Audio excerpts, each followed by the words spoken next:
All right, we are back. This is Creativity is a Cure. I am your host, Malcolm Moore. And today I've got a very, very special guest, drummer extraordinaire, Rick Marotta. How you doing, Rick? I'm doing well.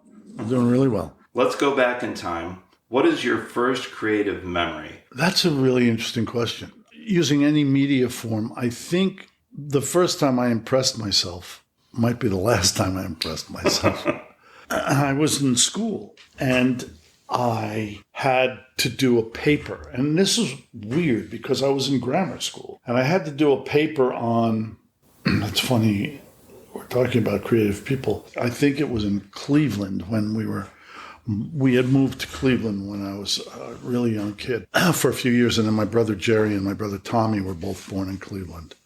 We had popped around for a while. I was born in New York. My sister was born in Miami. And then my two brothers were born in Cleveland.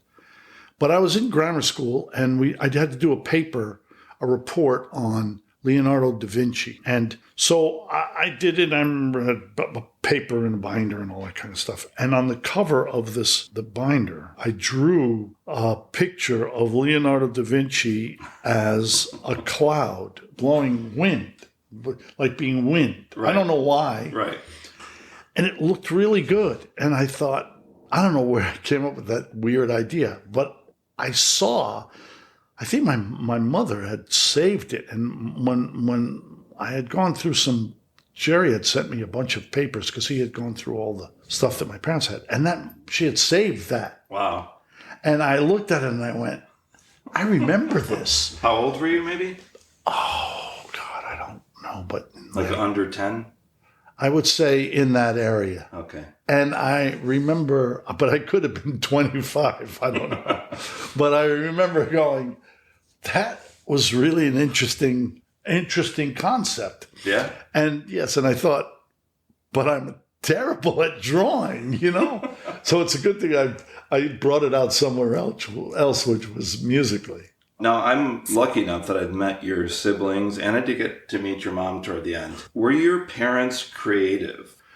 That's a question, honestly, the person to ask that to would be my sister.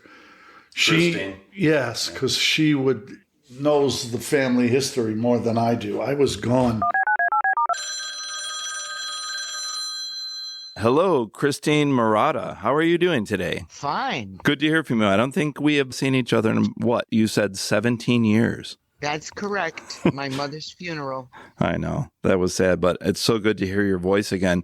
So I'm interviewing Rick Marotta, and when I asked Rick, were your parents creative? He told me a little bit, but he said, you know what? You should call my sister. So what do you remember about your mom and dad? What did they do that was creative? And do you see any of what they did in you and your siblings?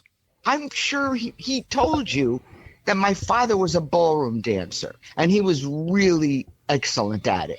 And then around 1956, when Jerry was born, my father made a career change because now it was the third child and he worked a lot of hours and he worked at night, and my mother wasn't thrilled with that.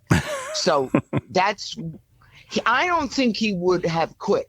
I think he liked it and he was really superb at ballroom dancing. So that's that. My mother, on the other hand, she had a very nice singing voice. She wasn't a professional singer. She did have a good voice.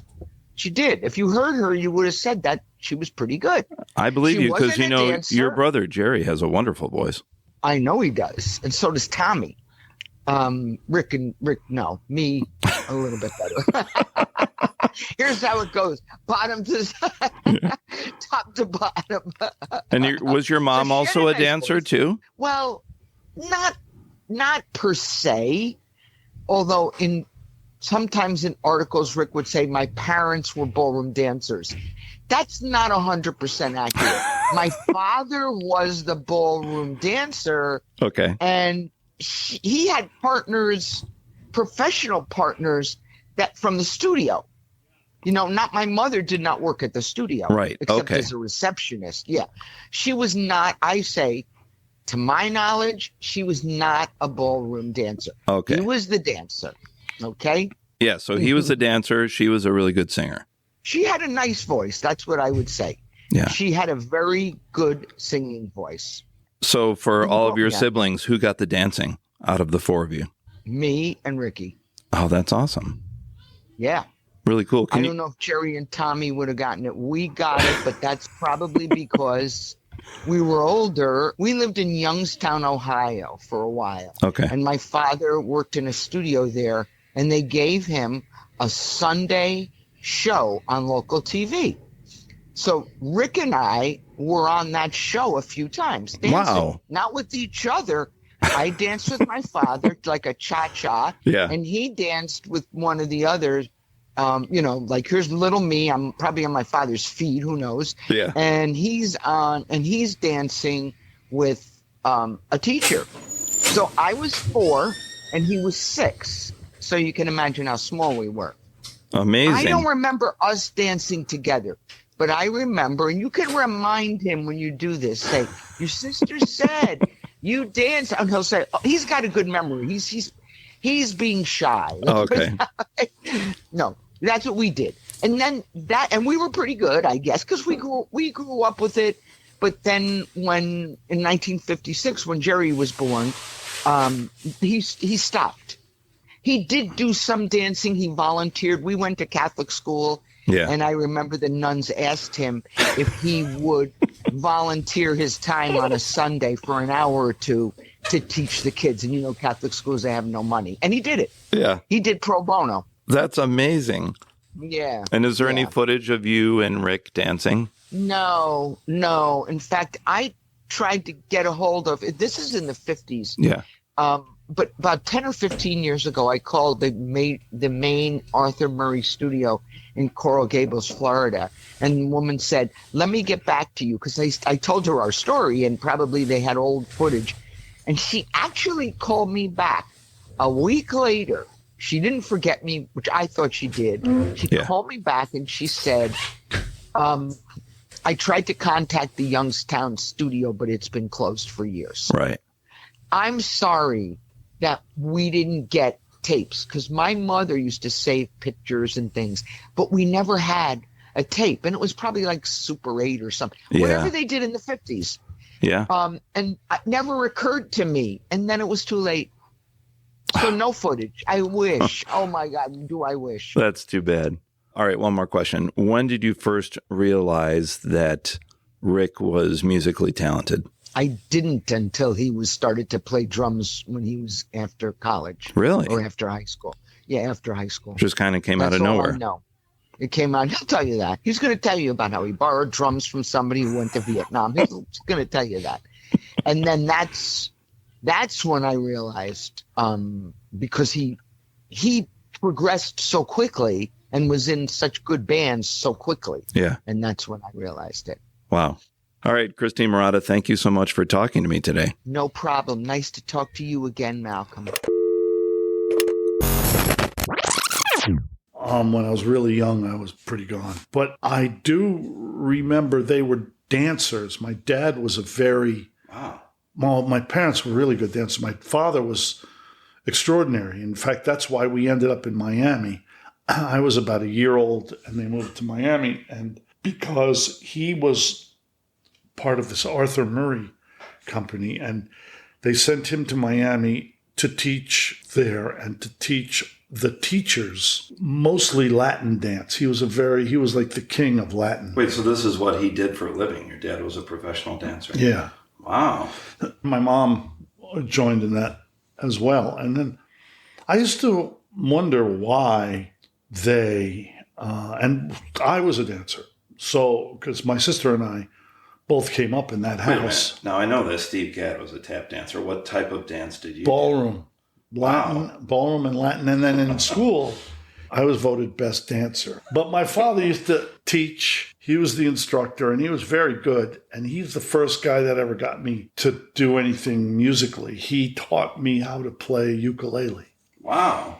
He taught me how to play 5'2" and what was the other song? I can't play them now. 5'2" and this other song. How you doing, baby? Boop boop boo you do something like that. And he was good. He could do that stuff. But But basically, they didn't pursue, I don't think they pursued much creatively that I knew about other than dance. But that was my first venture into that stuff. I knew Steve was a dancer because he wouldn't let us forget it when we were. Do you think creativity can help people that struggle with anxiety or depression in any way by participating, listening to? I really hope so. I would hope so, because those are debilitating, extraordinarily debilitating afflictions. Yeah. And I would think anything that helps. And I would certainly think, you probably asked this question to everybody, but I would certainly think doing something creative can take your mind off of anything. Right. I don't like flying. I really am a very anxious flyer. And one of the other mistakes I've made was relying on Steve Gadd. When we would play together, we would often fly together and sit together. And he knew, Tony Levin as well. Tony as well, especially Tony. They knew that I was really an antsy flyer. And I would try to get them, they would try to take my mind off of it. And Tony, I remember once we went to Japan, and I went to Japan with both of them. But once I went with Steve when we went to do the Yoko Ono Yeah, I was going to ask you about that. tour, and I said, I was like, oh God, this flight, I don't think I'd ever been to Japan. And I said, I hate these long flights. I had been to Australia. And he goes, don't worry about it. I'll go. Well, you and I fly together. I'll sit with you. I was just talking to him about it the other day. We got on the plane because Carol, we were talking about it, and Carol mentioned the same thing. He goes, don't worry, I'm with you. We'll hang out the whole time. We get on the plane takes off, and I'm like already stressed. And I turn to Steve, and he's out cold. And we stopped over in Alaska, and at Anchorage, because at that time you had to refuel on the way from New York. We were flying from New York to Tokyo. And he got up, we got off the plane and for a few minutes or a couple hours, and we get back on the plane. And I was complaining to him. He goes, oh, I'm really sorry. Don't worry, though. I had a good nap. We took off for Japan from Anchorage. He was out cold like that. And Carol said to me, oh, forget it. Every time we fly, I turned to him, and he's completely... And one time I was flying with Tony Levin. We were going, and they had me flying. Tony was in the opening act. He was playing with Peter Frampton, and I was playing with, I think I was touring with Stevie Nicks at the time. And Tony and I were both in New York. We had a break, so he and I went to New York because we were living in New York. And we were meeting the guys again in Pittsburgh in a couple of days. So it turns out Tony's going to be on the same flight, and I'm flying first class, and Tony's flying coach. And I said, I'm going to downgrade. I'm going to sit with you, because he says, yeah, hang with me. And we take off in a snowstorm from Pittsburgh. Of course, it's a very short flight to Pittsburgh. Oh, my God. And we take off, and we're like, it's turbulent. And I look over, Tony's next to me. He's reading a magazine. And I'm like, what? I'm so anxious. And he went, oh, I'm sorry. He calls down, he goes, oh, okay, hold on. Let me get nervous.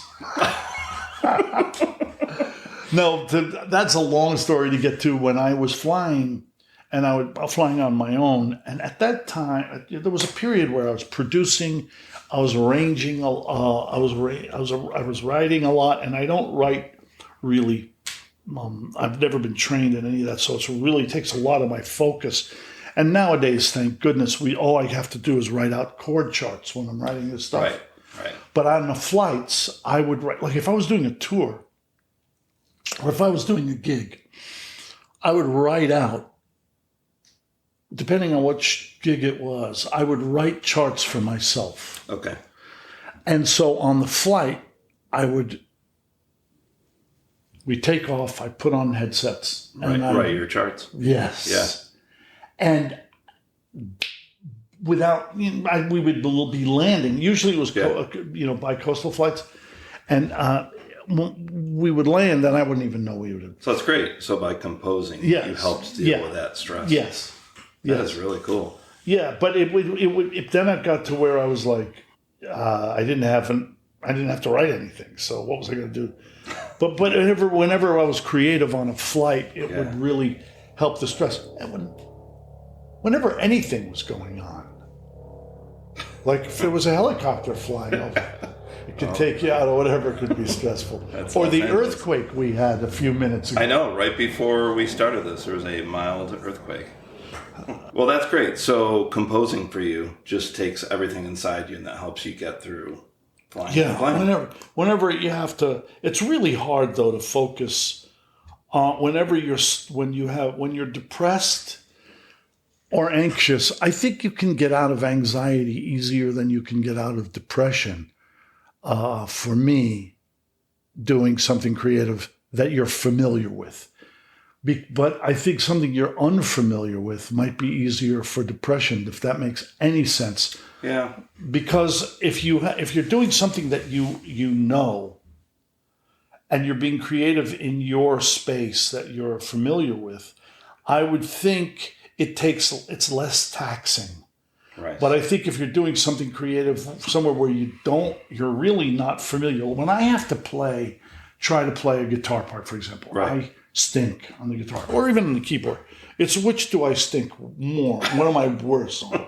But when I have to play something, when I write something and I have to learn to play it and do the write it, program it, play it. Exactly. Stuff, right? Do the performance myself when I, like with the project that you're very well, we're both working on a project together, the Mr. Clown thing. And when I have to write for Mr. Clown, we don't, the budget we have on the Bop Star stuff. So I do 99% of it myself. Yeah. That takes an enormous amount of focus, and that will pull you out of whatever you might be helpful in pulling you out of whatever. Now, because you're such a good drummer, is that harder to deal with a stressful time because you're so comfortable doing it? Does your mind wander, or does it maybe give you adrenaline to snap you out of it? Oh, playing the drums or playing the drums, which to me would be your number one thing you're comfortable with, right? Yeah, although some days not so comfortable. Depending on what part. If I have to play a Steve Gadd Chick Corea part, I'm not so comfortable, which I've had to do, by the way. And I curse him for it when I do. I think it's funny. I was thinking about how in the old days when I had so much anxiety, we're talking about anxiety and stress versus what we do with the creative thing, right? Correct. So I remember when I used to be on the road, I especially remember a particular time when I was playing with, very early on in my career, I was playing with Roberta Flack. And we were on stage, I think we were in France or in Switzerland. It was on that European tour. And the entire show, I kept thinking, I have to fly tomorrow. And I was really nervous. Wow. And I wasn't nervous about playing the concert. I was really nervous about, and that kind of doesn't really happen to me that much anymore. But the adrenaline or the enjoyment of the show didn't really help. Your mind could still go there. And that, my mind, it helped, but my mind would go there. And I would think to myself, this is the biggest waste of time and energy focusing on this kind of anxiety. Yeah. But it's a great idea to promote creativity for depression and anxiety, because I think, like if I were, let's say, for example, it was so bad that I needed help, which I have had at times. If it was so bad that I needed help, and I had to go to be institutionalized or something, part of the program I think that they would use would be creativity. Like mostly I think drawing, or would it be writing? Because writing is also a very creative thing, that we have to do if you're creating. Absolutely. Writing wise, I'm talking about trying to write words for even children's songs. Yeah. When I work with the writers that I work with for the children's things that I'm working on now, I get involved, and I don't know how they're so creative. These writers that I don't know how they do it, because they write things that I would not think about writing for kids. Right. And yet when they write them, then I can start getting creative with their creative. You can get their perspective. Vision. Yeah. But it's not somewhere I would be able to go to on myself. It's not something I jump out of bed thinking, I know, well, let's write about colors today. All right. Let's write about a ball rolling down the street. Or a bicycle. I just don't do it. And they do. Or being friendly or being unfriendly. And those things are all, even though they're part of our everyday life, they become part of creativity. Yeah. Now we go from Leonardo da Vinci to writing about a ball rolling down the street. It's all important. I wanted to talk about your early life as a drummer. What drummers inspired you as a kid? And I just talked to our friend Rob Wallace, and he wanted to know what kind of influence Andy Newmark had on your drumming. So much influence. And I love talking about Andy. So when I grew up in Westchester and Harrison, New York, Andy was in Mamaroneck, in Ryeneck. Ryeneck was next door. Mm-hmm. And David Spinoza was in Mamaroneck, which is also next door. And they were in a band together. I had known David for a really long time, and because he was a dancer and I was a dancer, and we would go against each other in these dance contests. Everybody was a dancer. Yeah, everybody. Blowing my mind. Spinoza was he was unbelievably good dancer.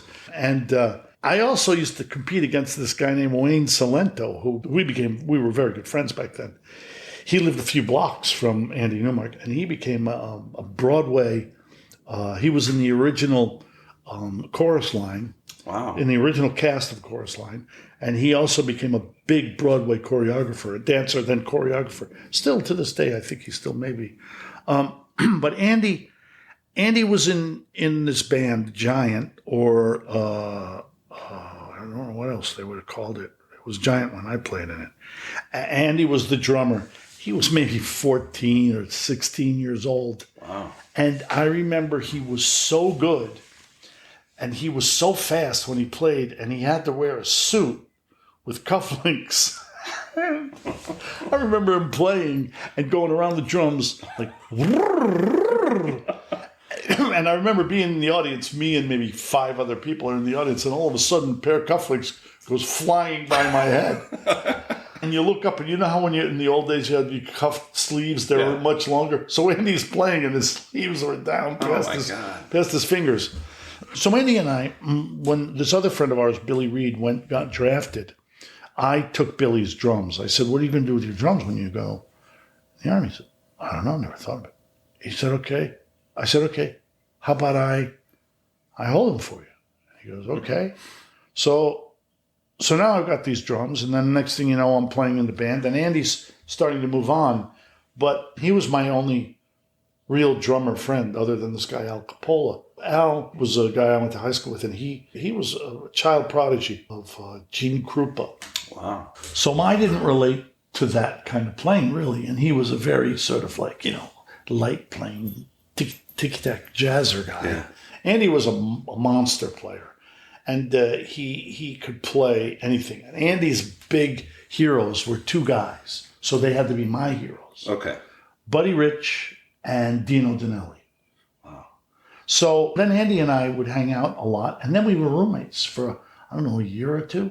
We were roommates we got our room in a hotel in Larchmont, New York, called the Bevan Hotel, and we had adjoining rooms, and then we hung out every day. And he went on the road with a band called Hammer, and I was on the road with a band called Brethren, the band I was in, and we'd go. Sometimes if you go to a gig. In, Ohio or Pennsylvania, I'd go. Yeah. And sometimes when I'd go to a gig, he'd go. We were so close. Yeah. And he was a huge influence on me. He taught me how to practice, which I still don't know how to do. And I'll tell you something else. Andy got me these. I'm making noise moving back. I still have these. Wow. Oh my God. So I'm holding a pair of metal sticks that are very heavy. It kind of make me think of the A-head ones, but these are way heavier. I don't know where we got them. Andy got them. In this? That's all kind of like left. the Vic Firth things now? Yeah. Like a little rubber tip? Exactly. Wow. These are as long as I've been playing drums is as long as I've had these. Wow. Those are heavy. But I imagine like baseball, practice on that and then get the wood sticks and it's easy. That's the theory. Yeah. That's the way it works. Tell me you played That's with those. Never. That's the way it works with normal people. But with me, I didn't get any better. But Andy and I used to play. So when we were at the hotel, we couldn't make a lot of noise, couldn't set up our drums, and pads were different back then. Drum. What were they like? Drum pads. They were cumbersome, and they'd fall apart. Yeah. Then Were they like a piece of wood with rubber on them, or? Yeah, I think they were. Some of them were just solid pieces. I think the first ones that I got, maybe Andy had it. Maybe I got it from him. It was a block like this, Yeah. and it had a slant to it, and it was just a solid piece of hard rubber. Wow. But we used to use these in pillows. Try to keep quiet, yeah. We'd play. I remember that for chops, and that's what I would do with Andy. And Andy was the one who was the one who introduced me to rudiments. That's what I was going to ask, yeah. Yeah, That's where you learned your rudiments? I didn't really ever learn my rudiments, but I would practice. We would talk about rudiments, like paradiddles. A lot of everything. A lot of what I did was based off of paradiddles. When I started to do things that were different than other drummers, a lot of it was based off paradiddles. Andy and I would do. He would show me things but I remember being more intrigued with the names of like flamadiddles and radamacues than I was with what they were actually doing. Patafla-fla. I don't even know patafla-fla. For some reason, Buddy Rich, I was never going to be Buddy Rich. Right. I wasn't drawn to that kind of big band kind of thing because it wasn't what I grew up with. I was more attuned to the guys that played Jabbo and Jabbo Starks and from James Brown's band. James Brown's band and Clyde Stubblefield. Clyde and Jabbo. There's a picture of the three of us up there. Wow. And Clyde and Jabbo and Al Jackson with the Barkays, with Otis Redding's guys that played with Otis. That stuff was really what interested me. So you're really into the soul and the funk. Yeah. And the bands we were in were those bands. That's what you played. Yes. I cut my teeth on R&B.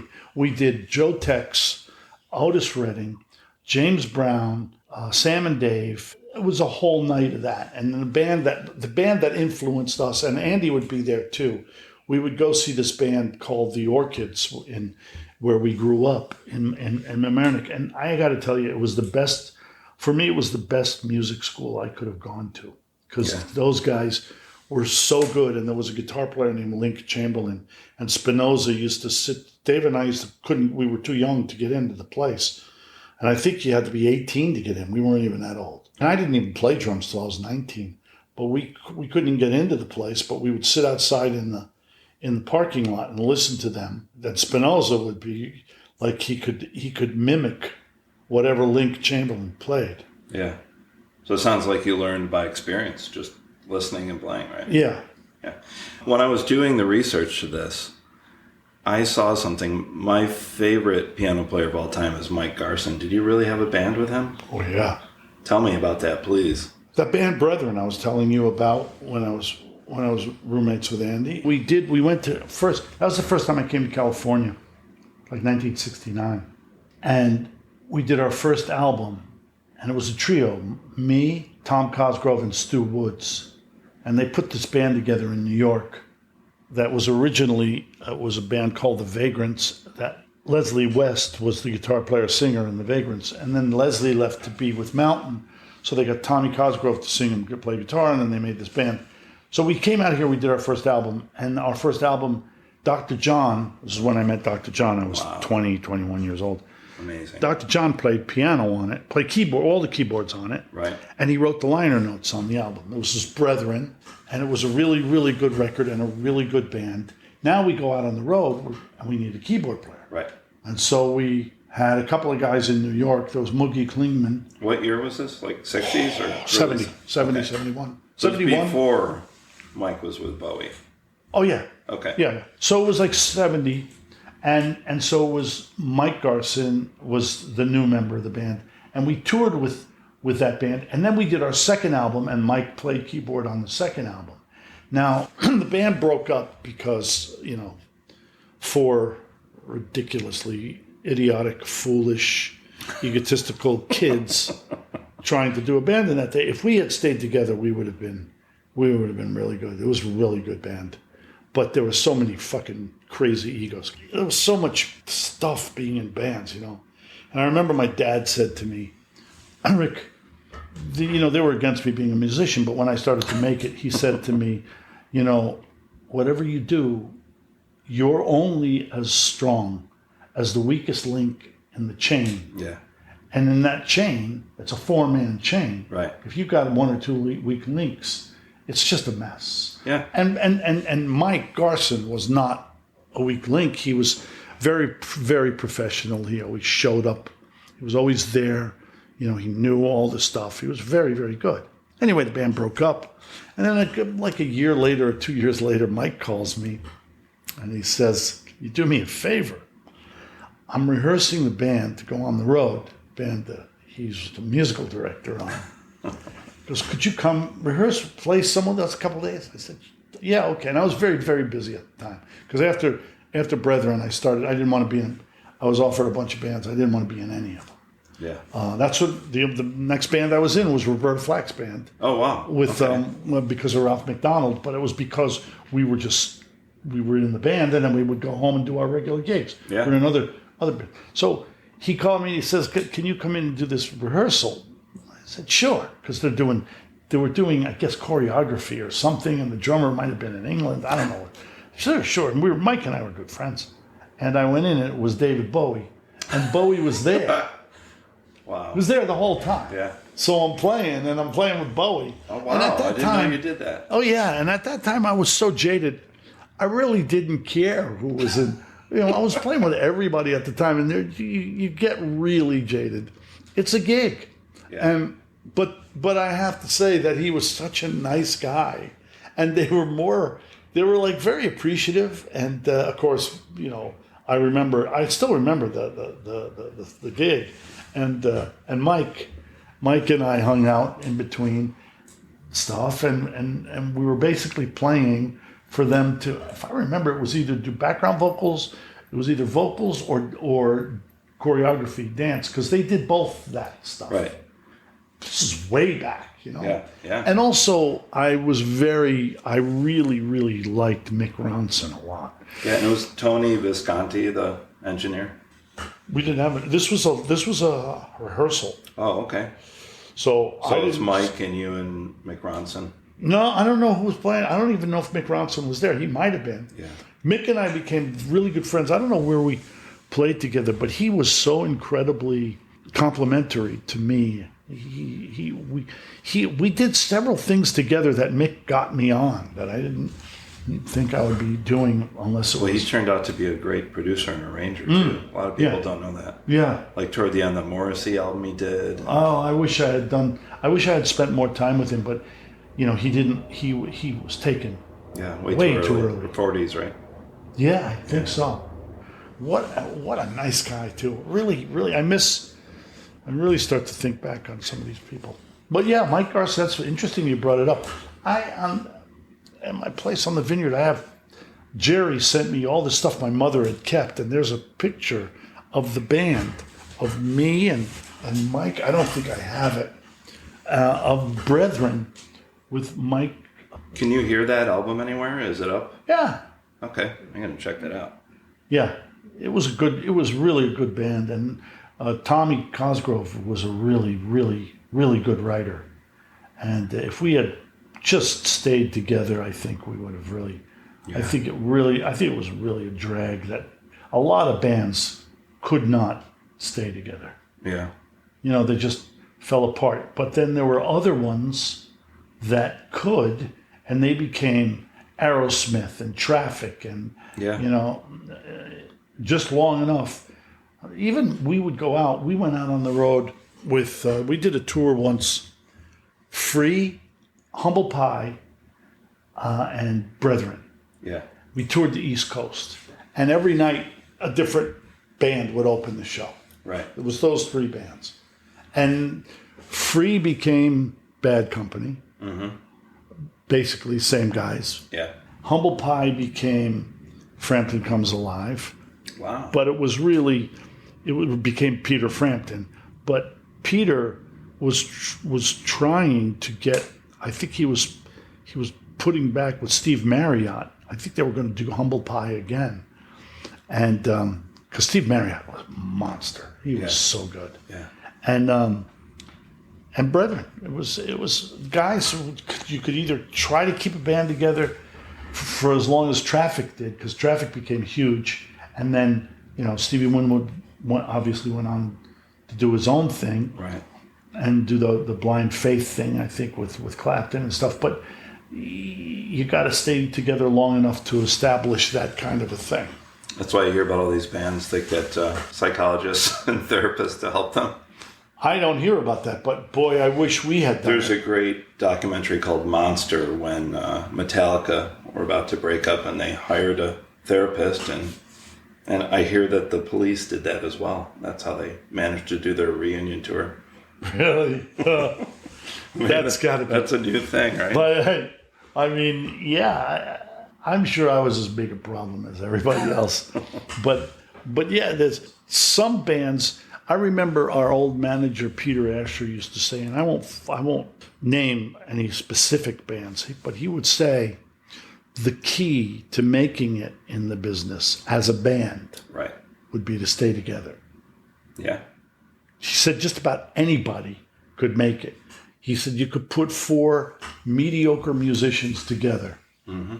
and if they could stay together and be creative together, they could probably make it. Eventually work it out. And it really does hold true. There were certain bands that I knew that had made it. I remember seeing them because we would open for some acts, and I did a lot of concert, a lot of touring back then. So I basically toured with everybody. I mean, everybody. Yeah, I was looking at your discography. It's ridiculous. But forget about that. When we were with Brethren, we worked all the time. And at that time, that was the British invasion. So we were on the bill with all the bands I mentioned, Procol Harum, 10 Years After, all these British acts. Everybody, but the only one that I don't think we opened for was Led Zeppelin. Right.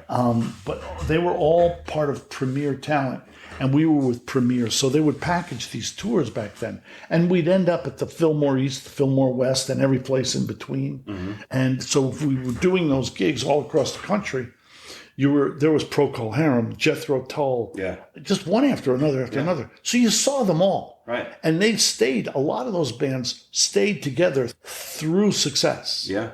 And the success would keep them together. Right. But they were throwing things at each other in the dressing room sometimes. I can imagine.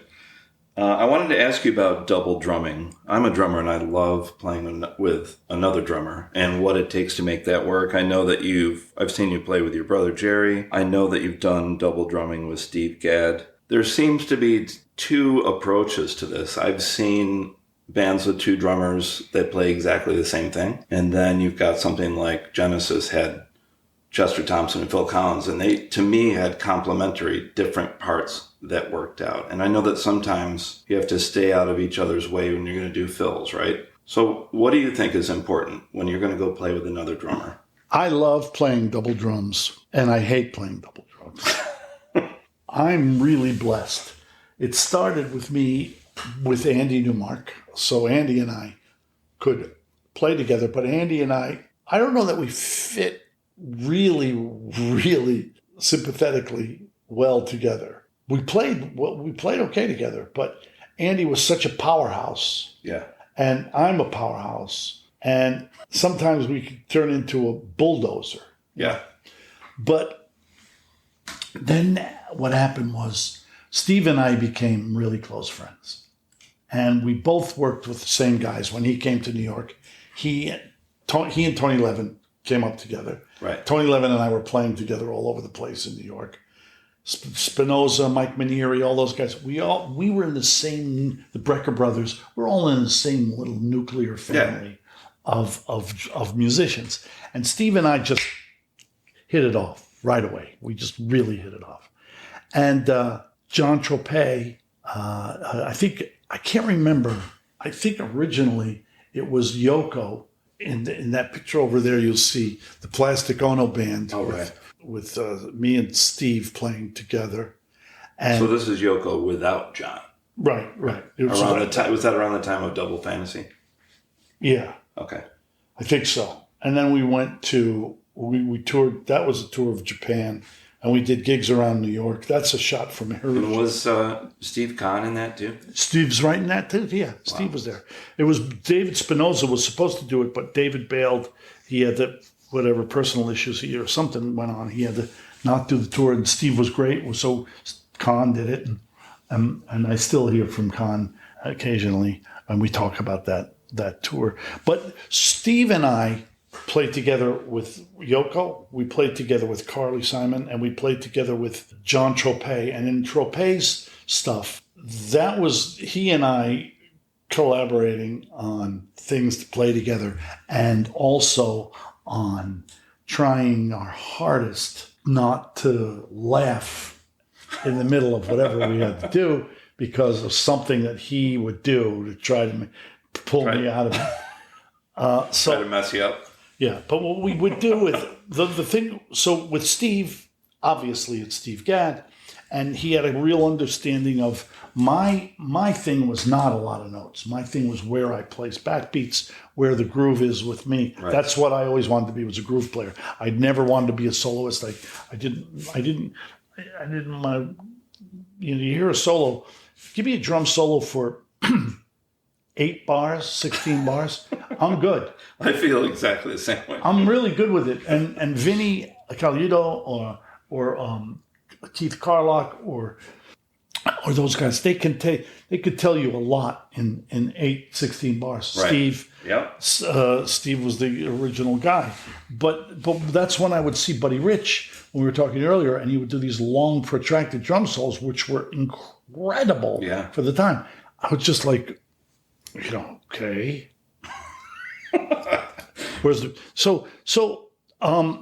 When Steve and I would play, we would lock, right? Yeah. But a lot of times we're also very good at creating grooves, right? Mm-hmm. And so I could play something. I could play left-handed, meaning not left-handed. No, I'm not very left-handed, but I could play sort of like sideways kind of stuff. Yeah. And Steve could slip in, and we could then make this thing happen. Yeah. And the other thing that we would do is sometimes when we would do fills, we knew the songs we were playing. Right. If I started a fill, I know that in the middle of the fill, I could stop and he'd finish the fill. And it was like finishing each other's sentences. Yeah. And we would play things together where we could play fills. And this is where I really think this is where it really changes, separates the wheat from the chaff, or however you want to, the cream and all that stuff, is we could play stuff, and in between we would be sympathetic. Yeah. And that's because of Steve. Yeah. Then I'll tell you how that came about. Because remember we were talking about marching band and rudiments and stuff? Yeah. Steve was so good at that. And you know what he used to like to tell me to make me feel really horrible about myself? He would say, yeah, you know what was fun? When I was in school, there was this buddy of mine, and what we would do is when we had to do these marching band things, it kind of got so simple and almost boring. So we would come in and I'd play the right hand, he'd play the left hand. No, I'm not lying. Really? And he goes, and then we'd switch. I'll take the left hand, he'd take the right hand. So we kind of incorporated that kind of thinking into playing together, right? Especially with Tropez's band, because that band was so good, you were not going to get away with anything. Right. You know, it was Will Lee, Dave Spinoza, John Tropez, Richard T., Ralph McDonald. Who else was in the band? And the horn section was all the guys from New York. What a killer band. Oh, it was unbelievable. And those records, we do the records and we tour, and sometimes we would tour together. Sometimes I had to do it myself, sometimes, or other times we would tour together. But it was always fun playing double drums. Playing double drums with my brother is great, except for one thing. Now I have a complaint about playing with my brother. We'll be playing, and then all of a sudden, and we really, really play well together. Yeah. And then all of a sudden, he'll stop playing. And I'll look over and go, what are you doing? And he'll be picking up he'll pick up a little triangle and it'll go ting, ting. And I'm like, Jerry, play. Play. And he'll look at me with his smile on his face. And he'll hit I'll be playing, and then all of a sudden I'll hear this ride cymbal crashing, and he's hitting my cymbal in the middle of a song. He's kind of a clown. Yeah. Now here's the other side of it. I've been in situations where I had to play in a band, for example, on a record that had a drummer, and the drummer was upset. So I remember one particular case where I said, you know what, let's do double. I can play well with another drummer. Let's not get rid of him. The guy was really upset. I said, he's a young guy. I was young too. So let's do double drums. We can work it. It was a nightmare. It didn't work. It didn't work. It just didn't work at all. So there was a thing that Spinoza used to tell me about when we played in a band, about these grooves that we would do. And the most important thing was to have an agreement of time. And when you have an agreement of time with double drummers, it's great. You mean like where the beat is, ahead or behind? Yeah, yes. Okay. When you don't agree, it's a complete mess. Right. The other thing, when I was in Brethren, we got to open for, Brethren did, for Mad Dogs and Englishmen. That was the best band I ever saw. That was Joe Cocker's Mad Dogs and Englishmen band. They cleaned out A&M Records. There was nobody left at A&M here in Los Angeles for that tour. Okay. Everybody went on that tour. Yeah. They had and I'm not exaggerating, they had maybe 8 guitar players at one time. At any given time, there would be, Carl Radel played bass. The main 2 drummers in that band were Jim Keltner and Jim Gordon. Wow. And that's one of the best. You should listen to that record. They played. What's it called again? Joe Cocker's Mad Dogs and Englishmen. Okay. And they did a tour, and there's a video. There's a documentary about it somewhere. They were unbelievable together. They were the best. That was when I met Jim Keltner. I had to go back and listen to Mind Games, which I haven't listened to for years. And that song that you guys, I think, both play drums on, Meat City. Meat City, yeah. Number one, that tune is insane. It's insane. Like the little riff that happens in the middle. Yeah. And I don't know how to do that anymore. So when you're doing double drums on that, were you guys playing exactly the same thing? I couldn't quite tell. No, I don't think we were. And you know what? That's another thing. Keltner is so creative. Yeah. He was a big influence on me. And Keltner is so creative, and he has such a pocket. That's like Cacophony at its best, Meat City. Because that one was like, I think... I was listening to that on the way over here, and I was like, I had to pull the car over. I was like, what is going on? Yeah, it was nuts. And it's the break in the middle and the odd time things going on. And it kind of speeds up and then slows back down. It's crazy. So, but you guys stay together. Oh, yeah. Yeah. Well, I had played with Keltner also. And that was fun. I love playing with Keltner. I love playing with Steve. I love playing with my brother. But then I love playing with Chris Parker. Yeah. Because Chris would do, when I was doing Groove All Stars, at the end of the night, everybody would come on stage and I would start it at the NAMM show. And generally, a lot of times, I guess I would start it or somebody would start it. And I would get up there and it would be me playing with another drummer. Right. And I remember I was playing once and I wouldn't have thought this, but it was me. It sort of ended up being me and Teddy Campbell. And boy, did it feel good to play with him. Yeah. And he's a really, he's got a lot of chops and he's really got a lot of knowledge, musical knowledge. And he slid right into my slinky, sloppy style of playing. And it was really, and I remember that going, I loved doing those because there were times when we would go and I would get a real interesting feeling on who was good at playing double drums, even though they're great drummers, and who were not as comfortable playing double drums. And Teddy Campbell I just remember him standing out to me as being just amazing as playing double drums. And Jerry and Chris Parker. Chris and I did some stuff, double drums on those gigs. They were fun.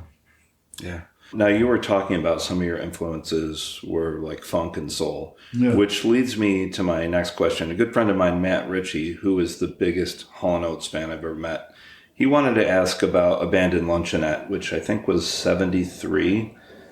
And what are your thoughts about the songwriting and arrangement on there? I think Arif Martin. Arif produced it, right? Yeah. What was that like? Was that their first album, and how did you get connected with that band? Oh, Malcolm, that's a long time ago. I had become pretty well known in the New York scene, and I knew Tommy Mottola, who was their manager, because Tommy did a record. He was an artist before that named Tommy Valentine, and I played drums on Tommy Valentine's album. So Tommy and I were good friends. Right. He might have had something to do with it, because I think I met Daryl and John in Tommy's office before we did the record. But Bernard Purdie was on that album. Oh, wow. Another big influence. Yeah. And me. And I don't remember how much I did with it, but I know that when you worked with Arif, he was really, really, really, really good. Really good guy to be in the room with. He always commanded respect through, it was so different. He'd come in with a white shirt on, without a tie, but he could have been wearing a suit. And he was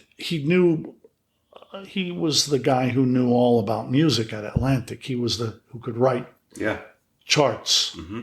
And so, but I can't remember exactly, but I think when we did the songs, the record, Daryl and John wrote and arranged everything. Right. Then Arif probably would produce, because he was a house producer for Atlantic at the time. Okay. So he would produce the record, be in the control room with whoever the engineer on the record was at the time. And then when it was done, if there were ever strings, horns, anything like that, he would do that. Yeah. And Arif, one of the great things about Arif, we used to talk about it when we would do the tracks. You would do a track and it would be done. Oh, you guys, great, beautiful, wonderful, wonderful. He had this accent and he was, I loved it. You guys are so great.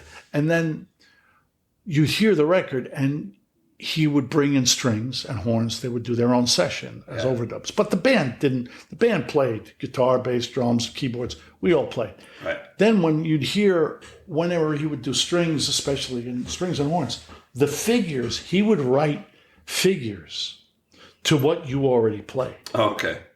So you know how in big band you go, ba-da-da-da-da-da-da-da. So if I played ba-da-da-da-da-da-da, that figure is going to come out on the record. On the horn part, maybe. And a horn part Yeah. or a string part. if you played a groove, a rhythm thing, or if a guitar player played a thing. I used to talk about it with Spinoza and with Leon Pendarvis. They'd say, we'd leave a session, they'd say, you hear that? We'd be listening to play that. Hey, you hear that? That's going to be a string part. So it's almost the opposite of reading a jazz chart when it tells you the hits. Yeah. Right? They make their parts after yours. But that's Daryl and John. They were very. They are who they are. They're great songwriters. They were a great partnership. I'm sad to see that partnership not together anymore. But yeah, we were lucky enough to see Daryl, I don't know, 6 months ago at the Greek. Still sounded great. Daryl solo? Yep. Yeah, killer band. Everything was really good. Jerry toured with him. I toured with them. With Daryl and John. Yeah. I toured with Daryl and John when I did this Carly Simon tour, and it was Carly Simon and Hall & Oates. And Tommy Mottola was managing both of them at the same time. And Tommy said, so Rick, how about you and T-Bone play both shows? I wish I made a whole bunch of money for doing that, but we did both shows. So we were on stage. T-Bone was their musical director, and we would do we did Hall & Oates show. We'll go off stage, come right back on, and do the Carly Simon show. That was a long show for you. Oh, I couldn't do it now. Wow. Let's talk about, I would call you an inventor because you invented one of my favorite things, the hip gig. Drum set. Well, that probably was working with Hoggy, right? Yeah, that was a big collaboration. So can you tell me the story? You've told me this before, but they came to me. So in New York, years and years and years ago, I hated carrying drums around, and we didn't have cartage in New York like they had here in LA. Right. You know, you'd go to a session. I was just talking to somebody about it the other day. You throw your drums in the car and drive there? Or you'd go to a session and I would go in a cab with my trap case, cymbals, and a stick bag. Okay. And in the studio would be bass drum, tom-toms. I mean, on big records, it made no sense to me. Yeah. Because you could have Godzilla playing before you got there. And on live gigs, you throw your stuff in the car. Yeah. Right? And in New York, it was a pain in the ass. So what I did was I went to the professional drum shop in New York. Frank Ippolito had this drum shop there. And he would get me so pissed off because the first time was when I played, I didn't like the sticks that I had. I was really into everything drums back then. Right. And the sticks that I was using back then were too short and weren't long enough for me, and I didn't like the bead on the end. So I went to Frank's and I said, I went over some sticks. He had a bunch of sticks there that they used to make or something, and I designed this set of sticks, and the bead was a barrel. Okay. And the sticks were a bit longer. He goes, okay, I'll make you these sticks. And he made them, and I ended up buying, a batch of them, right. 20 of them. You got to go on the road. Yeah. And then I come back, he's selling them. Wait, listen. He's selling them as the Elvin Jones drumstick. What? I'm like, what are you, Frank? That's my design. And I see Elvin. I actually did a gig. We did double drums, me and Elvin on this Annette Peacock album. Oh man, I got to hear that. And Elvin, I go, Elvin, that's my design. Look, these drums. He goes, I love these drums. So, and I loved him so much. So anyway, the other thing I did was I go into Frank's place. I used to hang out there. It was I think it was on the west side, and I was living on the west side at the time. And I go in and I'd hang out, and Paul Kimbrough used to work there too. And I'd hang out, and I went in there and I said, Frank, there were drums there. It was a little place. I go, I need a set of drums. I have an idea for a set of drums. I'd like to make a set of drums that they nest inside of each other. Here's what I want to do. He goes, let's cut a set of drums in half. Let's cut. So we took a Gretsch bass drum. I think it was Gretsch. Yeah. And cut it right down the middle. I was there. Was it like a 24 or an 18? Like I don't remember. Right. It was small. You want it to be small. Yeah. Small. We cut the bass drum. So the bass drum is now half. So it's more shallow. Yeah, it's half of what it was. Wow. Laid it down. We took a tom-tom, cut a tom-tom in half. Took another tom, cut it in half, and then like a Russian doll, how they're all fitting. Yes, exactly, exactly. And then I picked up, and I still have it. I think I have it downstairs. I'm not sure. A Sonar piccolo snare drum that was about an inch thick. Wow. Piccolo snare. Yeah. And then we took it. We got a canvas drum, a bass drum holder. Put the bass drum in there. We put in foam. We set the next drum in there. We put the next drum inside of that drum, and then cut out a piece of cardboard, and then cut out a piece of foam, and put the snare drum on top. Okay? So you got how it looks? Yeah. Bass drum, tom-tom, tom-tom, then snare drum over the top, and then I had a cymbal bag and a very small trap case for the hardware. Yeah.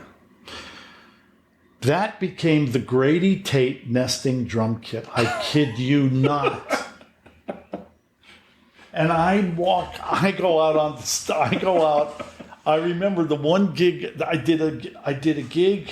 I don't know where those drums are anymore, but I did a gig at I did a club date in New York. And I played those drums. And do you remember the movie Deliverance? Of course. So that was Eric. The guys who did that were who wrote Deliverance were Eric Weisberg and his partner at the time, and Eric was the banjo player, and he played pedal steel, banjo, and guitar. Wow. And I'd see Eric Weisberg in the studio all the time. He lived in Woodstock, and I'd see him all the time. And he said, Rick, the movie came out, and the song became a big hit. So he had to do shows. So he asked me to do a couple of these gigs in like places like the Beacon Theater. God, they were that size place. And I brought those drums. Wow. And I used those because we didn't have a drum tech radio. How did they sound? Sounded kind of honky. They sounded kind of thin. good. Like they sounded good when they were mic'd. They sounded good because basically, you got to remember, so we're doing 90% of what we did with that band was running brushes on the snare drum, right. That kind of thing. The other gig I did was some jazz. It was a jazz gig I did at this club in New York. Oh, so the sound of it was probably fine. It was for what you were doing. Yeah, it was okay. It wasn't like the hip gig kit. And when they came to me with the hip gig kit, it was a whole different ballgame. It was the nesting drums inside a double bass drum, two tom, two heads on the top. That was a whole different ballgame. Yeah, that sounded completely different. But I thought you might have been referring to early on. If you played a 6, 8, and a 10-inch tom, those were called concert toms with no head on the bottom. They never had a head on the bottom. That's how Phil Collins they called it the barking toms. They're really sharp, right? I hated that sound. Not his sound. Yeah. I hated the sound. Yeah. So I remember having an 8 and a 10 or something because of Newmark, I think. Yeah. And we had I had this drum kit, and it was a Pearl kit, single heads. Yeah. So what I did was I went to Frank Ippolito's drum shop in New York. I bought rims. And I went home to my apartment. Yeah. And I drilled holes, put casters on them. I bought casters and rims. Yeah. Put casters on them, put rims on them, and put heads on them. And I went to the studio, and they sounded unbelievable. So then Steve, I bet you he doesn't even remember this. Steve Gadd, he came to a gig where I had him. He goes, I love the sound. I go, let's do it. I'll do it on your drums. So I went to his place. He lived on the I think I lived on East 35th Street. I live on East 35th Street. He had a place, a loft on West 35th or 36th, right around just across town. And I went over got all the stuff and drilled him, put double toms on his drums. So he then goes to Japan, and he comes back from Japan and he said, we're endorsing Yamaha drums. I said, we are? He goes, yeah. That's how that happened. Yeah. He goes, yeah. And I was going right after him. Right. He said, I already said you're doing it. And your drums are going to be there waiting for you when you get there. And it was true. When I got there, there was the first recording series drum kit with two heads on the small tom-toms. They were there. And that was all Gad and him going there saying, we're endorsing Yamaha. But then how did it turn into the first hip gig kit with like the long bass drum? That was Hagi. That was Hagi and his guys in Japan. They were So did you help them brainstorm about that, or they just did? Yeah, no, they came to me and I helped them I helped them kind of just consulted with them on the because you had your red signature one, the Rick Marotta kit. That was because first was the yellow one, right? And then I remember I saw your red one. I have a yellow one. You do? Oh, yeah. Oh, those are awesome. That was when I really started working on them and redoing, really just complaining, actually. I'd say it was mostly the connectors and the hardware and things like that. And that's when we changed after the first production of the kit. Oh, so yours was the second one, the red one? No, mine were there were three Rick Marotta signature kits. Okay. It was the yellow, the red, and I believe a white pearl. Oh, I never saw that one. There, it's right there. I think in that thing there. It's the middle one. But it was. That's how it started. With Joe Testa, a lot of it with Joe. Joe and I would talk about it, and I'd say, Joe, this doesn't work this way. This doesn't work that. This. Mostly it was the connectors and the hardware and how the thing put together. The biggest thing was the bass pedal connector. Right. That was the original one. Was just a kind of a bit of a pain in the butt with a bunch of wing nuts and everything. The new one, because the bass drum was off of the floor. Yeah, but the new one, the second generation of it, came with. I just kept complaining about it. Didn't work. It would warp. It didn't work right. And the second one came with. They took it like a tom-tom post. Yeah.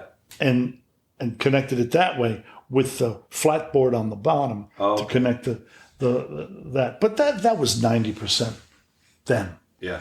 But the original nesting idea was my New York. Now, isn't there? I haven't actually seen it in person, but when I was looking at videos of you and Jerry at Martha's Vineyard, there's a newer version of it. Yeah. It's not a hip gig, but what do they do differently? It's a studio. It's called a studio gig kit. Is it still a travel kit, or is it just small? I like it. I like it a lot. It's the I think they call it the studio gig kit. I just had it up. A friend of mine was here looking for he really wanted a Rick Marotta hip gig kit, which I wish they were still making, but they stopped. And when they stopped, it was really a drag. We had met with them. We had really come up with these great ideas for it, and we met with them about it. And Joe Testa and I, and they were going to make the kit in China to get the price down because the problem with the kit was it was so expensive. Yeah, and they just said, it was just really different. Now I don't want to deal with all that stuff anymore because it's just heartbreaking. Yeah. You really pour into it, and then it's all business to somebody else. And I was really into it. I really liked working on the design and working on making it better. I still think it's really cool, and it's got a great sound. Oh, I love the sound. I use it all the time. It's the one thing I don't want to get rid of is that hip gig kit. I use it. But I use the smaller one. Jerry and I both use them because they look very much alike. In the Marotta Brothers band, we use the studio gig, and it sounds great. And do you guys only play out there? You never come out to the West Coast, right? I mean, Jerry. The band that does Steely Dan. Jerry does stuff. No, it's not Steely Dan. That was a different band. That's Jerry's band. He has a Steely Dan. It's called Reeling in the Years. Yeah, thanks. Yeah. I don't even know my own brother's band. It's Reeling in the Years. I only did one gig. I did a couple of gigs with them, but I was like the token Steely Dan guy that played on the Steely Dan stuff. And then Jerry does that on his own quite well. So, I mean, I would do it, but he doesn't ask me to do it because he doesn't want to give me any money. So the Marotta Brothers band is a different thing. What type of music is that? The Marotta Brothers band? More like soul? It was originally, the idea was Jerry's, of course. And it was originally we were going to do songs that we were associated with. Okay. That we played on. But then it branched out to be more than that, songs that we liked. So we do some Steely Dan stuff. Yeah. So we do Peg and Hey 19, but we also do My Old School, which I didn't play on. And Jerry sings that one. And we have a great singer. Oh, yeah. But we have this amazing singer, this girl, Joanne, who she just takes it another level. So we do a lot of Sean Colvin stuff. Mm-hmm. We do, she does a lot of Bonnie Raitt stuff that she likes, Joanne Cassidy. And she does, we do those kind of stuff. We did all sorts of things. We do whatever we like. You know, we'd come up with songs and we would do them. We did something from, Jerry came in with this idea to do a song from Hamilton that was so great. That's awesome. Yeah. You don't remember which one? Yeah, it's a... it's not You'll Be Back, right? No, it's Wait For It. Nice. And it's great. And Joanne sings it. We do Don't Take Me Alive. We did a lot of different... We did really a bunch of different... It's kind of... Pretty eclectic. A little eclectic, yeah. But we could do some funky things and some rock and roll things. And sometimes it was fun doing the gig. We didn't do it last year because Jerry was really busy. And I spend the summers there, and he would have to come up every week. It didn't make any sense. Yeah. But if we can ever figure out how to do it again, we would. And the band we have is really good. We have John Zeman, and his daughter Zoe Zeman plays bass. And this Sam, our keyboard player, is really great. He's very, very versatile. And and Joanne is a phenomenal singer. She should be a star. She went to Berkeley, and she's just really, really good. And we talked about doing some gigs off island, and it's hard to get everybody together. Yeah, and I'm incredibly lazy. So how did you make the jump from being a session drummer to all the TV composing you've done? Like Everybody Loves Raymond, Yes Dear, and then you and Jerry were playing on Survivor too, right? Yeah. Drumming. Yeah. How did you decide to get into that? Or was it an accident? So in my history, I started out as a drummer in that, in those bands. And then I became a studio drummer through Dave Spinoza and Ralph McDonald bringing me in on a bunch of sessions in New York. And then it just took off from there. I became a studio guy. So now I'm playing on recording sessions every day. Guys dream of doing that. Yeah. You're going from Aretha Franklin to Hall & Oates to Carly Simon to James Taylor to John Lennon, all in a week. And this is going on and on. Meatloaf and whatever. I was very lucky. It was very eclectic for me. I could do everything. Johnny Winter, Edgar Winter, and all these, one band after another. Big records, Steely Dan, blah, blah, blah, blah. The only drag is everything becomes work. You look at anybody who's very successful doing it all the time, and it's just, there are a couple of things that were happening there. I was doing records that were selling. I would do an album and then do a tour, and the tour is making millions and millions of dollars. And as musicians, we're getting paid really well. But what my business friends would say to me, you leave a lot of money on the table, is the expression that they. And if you're doing it as a job, you see how it's like now. There are guys that were working 7 days a week when I was coming up that they're playing in lounges right now for a couple $100 a night. It's criminal. Yeah. I was becoming very unhappy, and because I don't love the travel, I started to not want to be I didn't want to tour anymore. Right. One of the big reasons I would be in the studio all the time was because that's where I saw my friends. When I went to the studio, the highlight for me would be hanging out with the guys that were my best friends. Right. So I really liked movies, and I liked music for movies. And I had been kind of weaning myself from recording and from touring. But I was going, what am I going to do? So I started writing with the Allie Willis for a year. I took off. And then Larry Carlton grabbed me and said, come on, you're going back out on the road. I need to make money. And I did. But then I said, you know what I'm going to do? I'm going to build a little place for myself. I'm going to start to try to learn how to write. And I wanted to learn how to write, not songs. I really wanted to learn to write for film. And that's what I focused on. Now, I still am not trained anyway in that at all. But because I was Rick Marotta, the drummer, and well known, when I started doing that, certain people gave me a shot. And it kind of went from one to another, and then... Was Allie Willis the first person you worked with on film soundtracks? No, Allie and I didn't work on soundtracks together. We wrote her album together. Do you know that they just did a documentary on Allie Willis? I've actually seen it, and this will blow your mind. Over the summer, I was one of the teachers that was picked to go to her house, and they paid not only to give us equipment to use with our kids, but they taught us how to use AI, electronics, microphones, everything. I mean, the money she had left went to help teachers. Do you know that she's got to be rolling over in her grave, and I didn't say anything about it. The story behind Allie Willis's career and my involvement in her career is so huge. Yeah. They never talked to me once, not once, about the documentary. The only reason I knew you were friends with her is because Tom told me.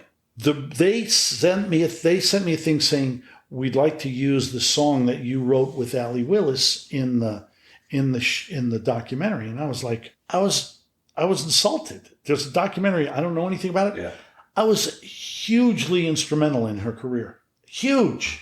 And then I read who all was in it. And I was. Did you mean when she would compose songs, you played drums on them? No. First of all. What did you do with her? Well, I was working with Carly Simon. Okay. Carly Simon's manager, Arlene Rothberg, was managing Allie Willis, who had done an album and no one heard it. It was called the first record she did. So I was living in New York. I'm in New York and I'm in the apartment. And Arlene said to me, I'd like you to meet this girl I'm dealing with. I really want you to kind of take over. Yeah. I said, okay, well, I don't know if I want to take over or anything, but I'll meet with her. And she brings it, and she introduces me to Allie. And I get Allie's album. It's done nothing. And she said, Rick, she really needs someone to help her with this stuff. So I said, okay. And I fell in love. Allie, I just loved her. My girlfriend I was living with at the time, Allie didn't have 2 nickels to rub together. We were feeding her. We were literally, she would come to my house every day, and Michelle would make her dinner and give her food to take home. She didn't have anything. Yeah. She had a dog named Hawkeye. She would bring over her dog once left a nice gift for me on my bed in my house. And they got a big kick out of it. And so anyway, what happened was then Allie said, I really want to partner with you. Okay, what do you want to do? She said, I want to do this album. I'm writing these songs. And she was writing most of them. She said, but I want you to produce the record. So I get Jerry, my brother. Jerry can attest to this. Jerry gets us, we go to Bearsville. Jerry's living in Woodstock. I think I got Tony to help. I think Andy Newmark wanted me to help. I produced the record. We did the whole thing. We did all of these songs. We produced a bunch of songs in Woodstock. This is Allie's album? Allie. But Allie's going to L.A. Right. And here's the deal. Rick, I'm going to take it. I'm going to go to L.A. You don't have to go because she knows I hated traveling. Right. I'm going to L.A. to get I've got some meetings to get a record deal. And then we're going to do an album. And we're going to partner on the album. You're going to be my producer and my partner in the whole thing. We're going to be partners in crime. And I loved Allie. Yeah, go. She goes to L.A., nothing. I get a call from her a while later. She didn't get a record deal. She got offered a publishing deal and started writing immediately. She's writing these hits, and the record deal goes out the window. She's now a songwriter. Like Earth, Wind, and Fire. Earth, Wind, and Fire, Pointer Sisters, all that stuff. So now that's what happens then. The next thing that happens is I get a call saying, I run into her, or I get a call from her. She goes, Rick, I'm really sorry. She was so successful. I went and hid out. I left, and I rented a room in a friend of mine's house here. I left New York. I had a house, I had an apartment. I came here and rented a room. I didn't want to go in a studio. I didn't want to tour. I didn't talk to anybody. I see Allie. I run into Allie. Somehow we were talking or whatever it was. She said, I want to do what we started out to do. Mm-hmm. I want to do an album, and I want to do it with you, and I want us to write it together. Right. So every day I would go to her house on Otsego with the bowling balls and everything, and all that crazy stuff. And we wrote, and I got Nico Bolas to build a studio in her house. So we were doing everything in the house. Wow. I got friends of mine to come and play on it for nothing. We were doing it all. We'd make anything. And it was 11 months of my life every day. Wow. Every day. Yeah. And in the middle of doing this, the same thing happened. In the middle of doing it, she leaves her publishing company, goes to another publishing company. So half the music is mine. Yeah. And half, it's half, we were writing everything together. Yeah. And the publishing, there was a publishing company had half the record, another publishing had the other half, because she changed horses midstream. Wow. And neither of them helped us get a record deal with it. And then the same thing happened all over again. And she was writing and doing everything else. We remained friends, but I didn't see her for a very long time. I would get these texts or emails from her and letters from her and go to parties. We spent a lot of time at parties at her house and stuff. We were very, very close friends. But that whole thing that we did in New York. Whatever happened to all that? All that stuff in New York, there was all stuff that she didn't even use. Yeah. I don't know what happened with it, but that kicked off her LA career. Right. Malcolm, when I tell you she had nothing, okay? Yeah. If we didn't give her food, she didn't eat. Yeah. And they do a documentary. I don't know how the documentary is, but I just see all these names. I know all the people in the documentary. Yeah. There were people I worked with Allie. And I had no idea. I know you and your work, and I have, in fact, Michelle, who was a model and also a very good photographer. Michelle took all the photos for Allie to use for like headshots and things like that. I've got them somewhere. We did everything we could. That's disappointing. Well, it was disappointing to me, and I just didn't want to get into calling them and talking to them about it because I'm not a self-promoter. It's just that, how would they not know that? And you remember Chunky, Lauren Wood. She was with Lauren the whole time that I was doing all of this stuff. I was surprised that no one ever called me and said, tell us about your history with Allie. But I haven't seen it. Is the documentary any good? Yeah, it is good. When all the teachers, we got to see it at her, that pink house. And then I guess it's going around to film circuits now. Yeah, it's really good. But I just had no idea the depth of your relationship with her or anything because it wasn't mentioned. I talked to Prudence a little bit about it, but that's about it. I was really disappointed. I was I was insulted. I don't care about notoriety or anything. I just want how accurate could that be if it doesn't even mention what we went through and what she went through before that. And that's a big part of her life. It's Sounds huge. Like a couple of years at least. It was huge. Yeah. It was a huge part of her life. On the sessions that we did in New York, do you know who sang background? We got snowed in. We got snowed in and lost power at Bearsville. Yeah. And the head background singer was Luther Vandross. Oh my gosh. I mean, this is all stuff that would have been great where we ran out of food. Let's hope that they find those tapes someday. We ran out of food. There was only like a piece of cheese, and Luther Vandross, he stole the cheese. There was nothing for us to eat. We got snowed in. It was a blizzard. We lost power. We were in a blizzard, and Bearsville was on a hill. We couldn't get down the hill people couldn't get up there, and people couldn't get down. I've been there. I know. It's brutal. And so Luther was almost crying. He goes, I had to eat it. I was stuck. So Tom told me about this. I originally watched Everybody Loves Raymond when it was first on, but then never got to see it all again. He told me that on season 4, episode 17, with Paul Rubens as the comic book store guy, right? Yes. You had your little bit part, and I watched it this morning on YouTube. As a degenerate? Yeah. How did that happen? I think it was such a small part, and it was so small, and they actually cut half of it out. So now I think when they show it in reruns, it's even shorter than it was, where I'm just sort of walking out of the... Yeah, about 24 seconds in, you see Rage. It's raining. He's trying to close his umbrella, but it won't close. Yeah. And he comes up, and Paul Rubens is the guy there, and he had just sold you some comic books, and you were leaving. Yeah. Well, we had a couple of lines before that, and that's what's gone. I think Phil Rosenthal cut those out. But I remember when I did it, I did the same gag that Ray did at the door with the umbrella figure. I'll ham it up. And in the middle of the take, Ray is yelling. You don't hear it because they cut it out, but you hear Ray yell, "Get the hell out!"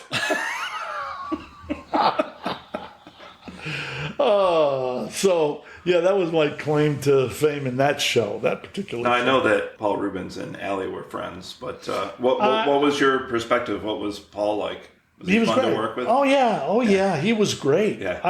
And of course, the other thing that happened was that Paul got in trouble. Right. And that was a drag, and they recast. Ridiculous. They recast the brother's part, and they with a great actor. Chris Elliott took that part, right? Yes, yeah. And equally funny guy, but very, very, very good. But you know, Paul. Yes, I used to see Paul at Allie's parties all the time. Yeah. And we talked about it. I think when we did the little bit there. I mean, people don't know who Allie Willis really is. As a matter of fact, when Allie died, I was watching a show called What's My Line? Mm-hmm. She had died like 2 months earlier.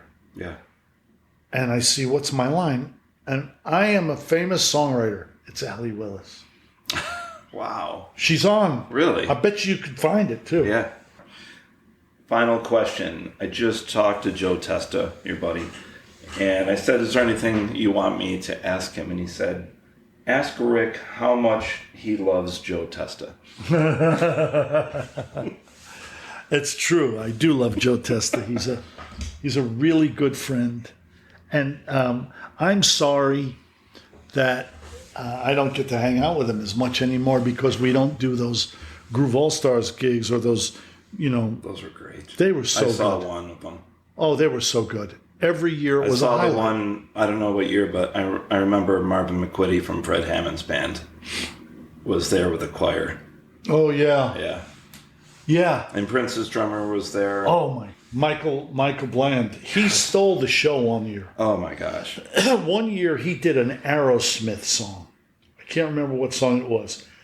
I was screaming. I was jumping up and down. It would tore the whole place apart. He's a unique drummer and just so powerful. And I remember I can't remember which Prince. It was on videotape. I remember I got it. What song? It's the album that has My Name is Prince. Anyway, you watch the video. It's great. And then in the credits, it's just Michael Bland in the studio. He plays a great track and Prince goes, let's hear it a different way. And it just keeps going all the way through the credits as Michael's getting more and more tired. But every take is great. You know, Randy St. Nicholas she did some of those really good Prince videos that I saw Michael Bland in. Yeah. Joe, when he left, that was another battle that we had with Yamaha. They were the most successful shows that they did at the NAMM show. Yeah. And then they just pulled the plug on them. They stopped them, and they were so good. You couldn't get in. You couldn't get in. The place was... I think I only got in because your brother. You could get in because of us. But people couldn't get in. They just, I would get calls from people from all over the country. Hey, the song choices were wild, like Steve Jordan doing that old song when they introduce all the different parts of the band. Yeah, Memphis Soul Stew. Yeah. Here's how this all went down. Hagi and those guys came to me to MC a show because I had done it. When to introduce the Hip Gig Kit, they sent me to Germany to Music Messe to do the shows there, and I brought Will Lee and Ross Bolton with me. And Ross came on his own just to do me a favor. He was so great. And so anyway, they asked me, they said, well, here's what we want to do. We want to do 10 drummers, 10 drum solos. And I said, quote, not only did I not want to MC that show, I don't want to go to that show. And they rolled their eyes and they said, okay, well, what would you do? And I had been playing with this band called the Bristols with Neil Steubenhouse and Ross Bolton and Robbie Wyckoff and John Greathouse, Cafe Cordial once a month. I said, I have a band I play with. We do this day club. We're all really good players, and we do this every month to just have a great time. Get your drummers. I'll give you a list of our set list. Tell them to pick a tune. Pick a song. And they could do that. And we did it at SIR. Yeah. Here. Wow. SIR here. Yeah. The first one. It's on video somewhere. Jerry did it. It was so successful. The next year they said, we're going to do it down at the NAMM show at the Galaxy Theater. Right. So for like 2 years we did the Galaxy Theater. They couldn't, it was too small of a theater. Yeah, I remember. So then they said, we're going to go to Cerritos Art Center there.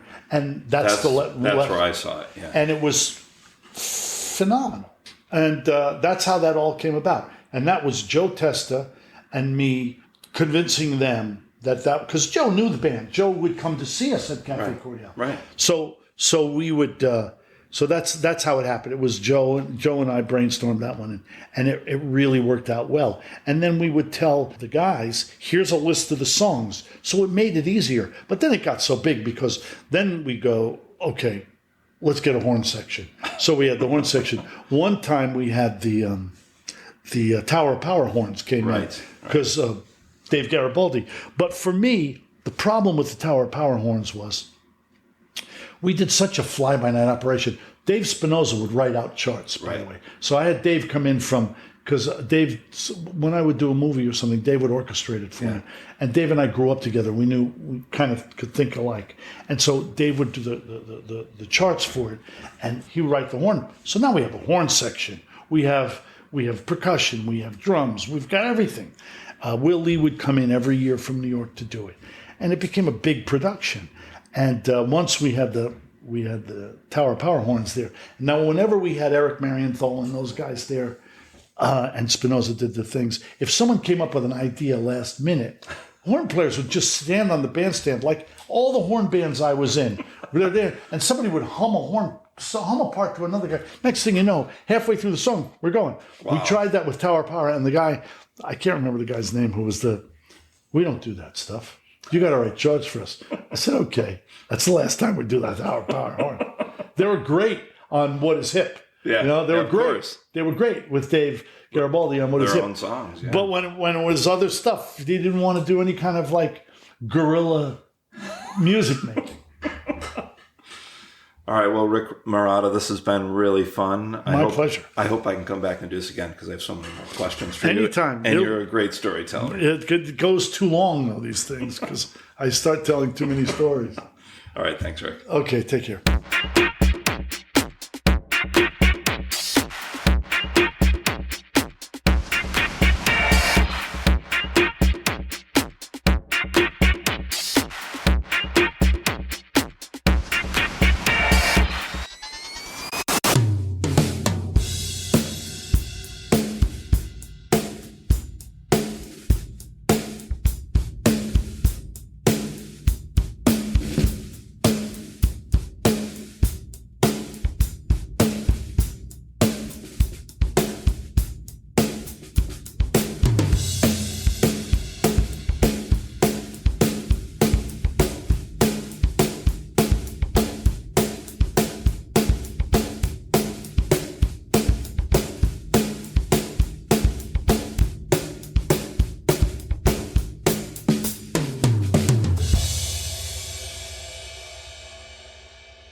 If you have a paying subscription to Creativity is the Cure at Buzzsprout.com, you will have access to several extra privileges and bonus content. Thanks for listening. Over, under,